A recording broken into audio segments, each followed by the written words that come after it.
Shalom, kembali lagi berjumpa dengan saya dalam renungan hari ini. Mari kita persiapkan hati kita untuk mendengarkan firman Tuhan, kita berdoa. Kami datang kepadamu ya Tuhan memohon hikmat, supaya kami dapat memahami kebenaran firman-Mu dengan baik. Berilah kami damai sejahtera, sehingga kami sungguh-sungguh dapat menikmati firman-Mu dengan baik. Dalam nama Tuhan Yesus kami sudah berdoa. Amin. Firman Tuhan dari 1 Korintus pasal 3 ayat 10. Sesuai dengan kasih karunia Allah yang dianugerahkan kepadaku, aku sebagai seorang ahli bangunan yang cakap telah meletakkan dasar dan orang lain membangun terus di atasnya. Tetapi tiap-tiap orang harus memperhatikan bagaimana ia harus membangun di atasnya. Demikian firman Tuhan dan tema renungan kita, fondasi pelayanan yang sejati. Saudara-saudara yang dikasihi Tuhan, kokoh atau tidaknya suatu bangunan bergantung pada fondasinya.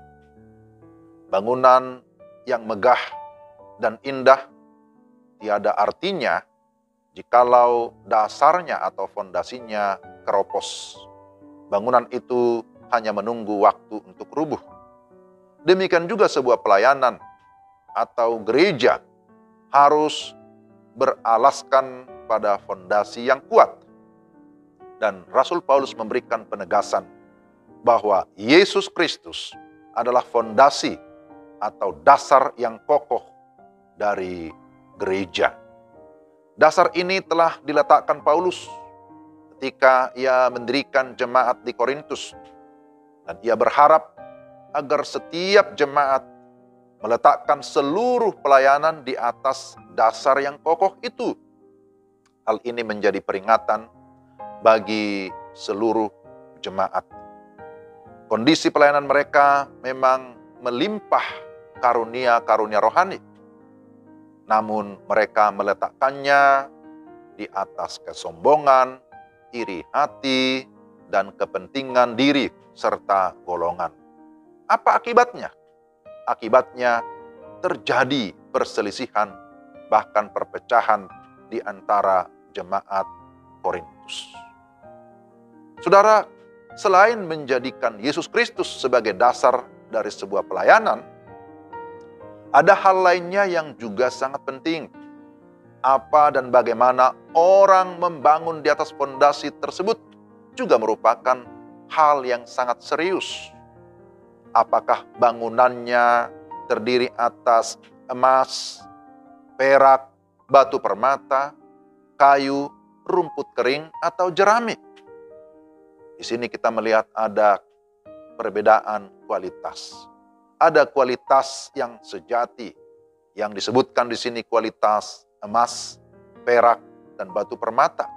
Merupakan kualitas yang kuat dan tahan uji, yaitu memang diletakkan di atas dasar kebenaran firman Tuhan. Kualitas yang lain disebutkan kayu, rumput kering, dan jerami adalah bahan-bahan yang sesungguhnya tidak tahan uji, yang mudah terbakar karena memang tidak didasarkan kepada kebenaran firman Tuhan. Dan pada hari Tuhan semuanya akan diuji untuk menentukan upah pelayanan kita. Jemaat Korintus tampaknya tidak hanya mengabaikan fondasi pelayanan, mereka juga lalai akan cara mereka melayani. Akibatnya tidak heran jika jemaat ini penuh dengan berbagai-bagai masalah.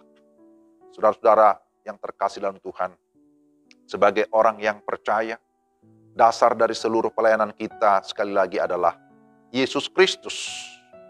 Landasan ini juga harus merengkuh seluruh aspek kehidupan kita. Jika pelayanan dan hidup ada di atas dasar yang benar, kita akan mengalami pertumbuhan. Bukan hanya dalam pelayanan, tetapi karakter kita pun turut bertumbuh dan semakin dewasa di dalam Kristus. Pelayanan dan karakter yang dibangun di atas Kristus akan menjadi berkat bagi orang lain. Ia akan membuahkan sukacita, dan pengharapan baru bagi banyak orang.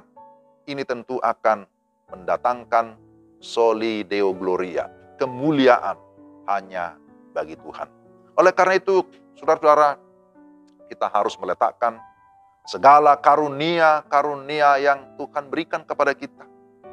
Segala pelayanan kita haruslah di atas dasar Yesus Kristus. Haruslah dengan motivasi yang benar dan cara yang benar, sehingga semuanya berkenan kepada Tuhan, menyatakan kemuliaan Tuhan, dan kita pun akhirnya terhindar dari ego dan ambisi pribadi. Dengan demikian, kehadiran kita, kehidupan kita, pelayanan kita sungguh boleh menjadi berkat bagi komunitas di mana kita berada, di tengah-tengah jemaat, di tengah-tengah keluarga, di tengah lingkungan dimanapun kita berada. Kita sungguh-sungguh boleh menjadi berkat.